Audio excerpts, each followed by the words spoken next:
एक बाघिन अपने बच्चे को जन्म दे रही थी और वह उसी समय मर गई। उसी समय एक हिरणों का झुंड भी उसी रास्ते से जा रहा था।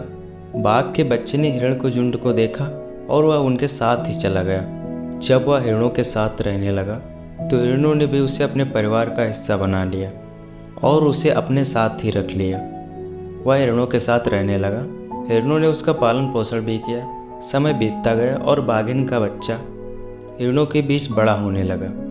चूंकि वह हिरणों के बीच पला बड़ा तो वह अपने को भी हिरण समझने लगा। हिरण का झुंड जहाँ जाता वह बाघ वहाँ उनके साथ चला जाता। हिरण शाकाहारी होते हैं तो वह भी शाकाहारी हो गया था और घास खाने लगा था। यहाँ तक उसे यह भी नहीं पता था कि वह एक बाघ का बच्चा है, ना कि हिरण है। उसके आसपास सब हिरण ही थे और उसने कभी बाघ जैसा दहाड़ना नहीं सुना था।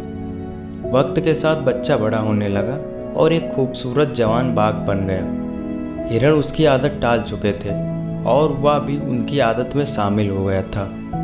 लेकिन एक दिन एक दूसरा बाघ उनके झुंड पर हमला करने आया।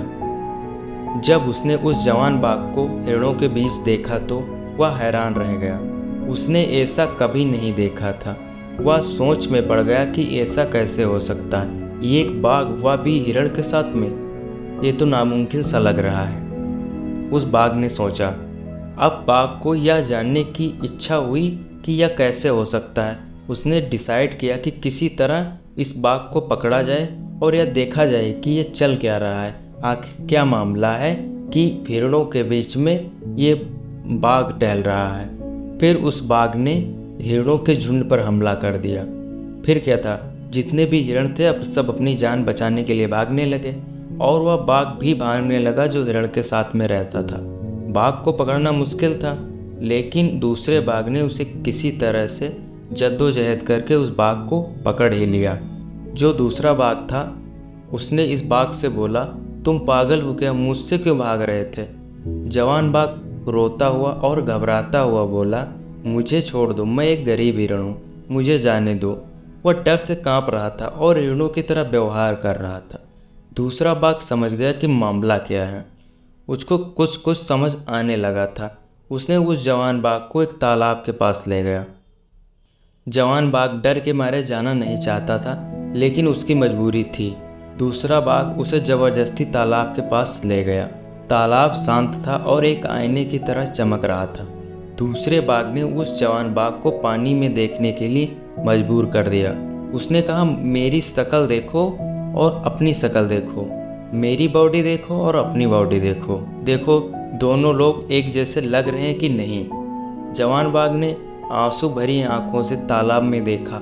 पहली बार उस बाघ ने देखा कि वह हिरण नहीं लग रहा था, बल्कि एक बाघ लग रहा था। उसने समझा कि असल में वह एक हिरण नहीं बल्कि एक बाघ है और एक पल में उसके अंदर एक जोर से दहाड़ निकली। उसकी दहाड़ सुनते ही पूरा जंगल कांपने लगा और सब हिरण गायब हो गए। अब वह बिल्कुल एक अलग जानवर बन चुका था। उसने अपनी असली पहचान को पा लिया था, क्योंकि इससे पहले उसको नहीं पता था कि वो बाघ है। वो अपने आप को हिरण ही समझ रहा था। हिरणों के साथ जो उसने पहचान बनाई थी वह एक धोखा था। अब उसने असलियत देख ली थी। जवान बाघ को एक अजीब सी ताकत अंदर से महसूस होने लगी, जो उसने पहले कभी महसूस नहीं की थी। जैसे वह ताकत उसके अंदर कहीं सोई हुई थी। उसने एक ज़बरदस्त शक्ति महसूस की और सब कमजोरी और नरमी जो थी वो एक पल में गायब हो गई। इस सुंदर कहानी में गहरा संदेश छुपा हुआ है। सोचिए आपके अंदर भी कितने छुपे हुए टैलेंट्स और एबिलिटीज रहते होंगे जो अभी तक आपको पता ही नहीं है कि मेरे अंदर क्या टैलेंट्स और एबिलिटीज़ है।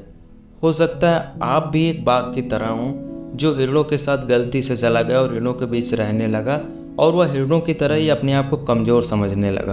आपके आसपास भी ऐसे लोग होंगे, आपने देखे होंगे, जो आपको हमेशा यह महसूस कराते रहते हैं कि आप जीवन में अपने कुछ नहीं कर सकते, क्योंकि आप उनके साथ रहकर उनके जैसा हो गए हैं। आपको उन लोगों के झुंड से निकलकर अपनी असली पहचान और ताकत को पहचानना होगा।